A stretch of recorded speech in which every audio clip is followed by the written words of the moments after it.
This question asks us to consider these two hypothetical marathon courses and their associated elevation changes. At the peak of each marathon course, do we feel like we're closer to the start or closer to the end?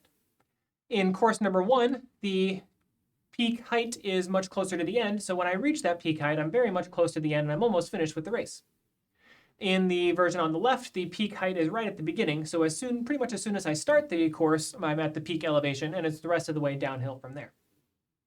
As this relates to Hammond postulate, if this were a reaction coordinate diagram, and instead of distance, it was reaction coordinates, the change of the reaction over time as we go from reactants to products. In the first example, when we reach the peak, the transition state, the highest point of the activation energy, the reaction will be almost complete. The bonds formed will be almost completely formed, and the bonds broken will be almost completely broken. The reaction is essentially complete at this point. In the second example, with the peak very close to the start, the transition state is much closer to the starting materials. When at the transition state, the reaction has barely begun. The bonds broken are only just beginning to break. The bonds forming are only just beginning to form. That's how this analogy relates to Hammond's postulate.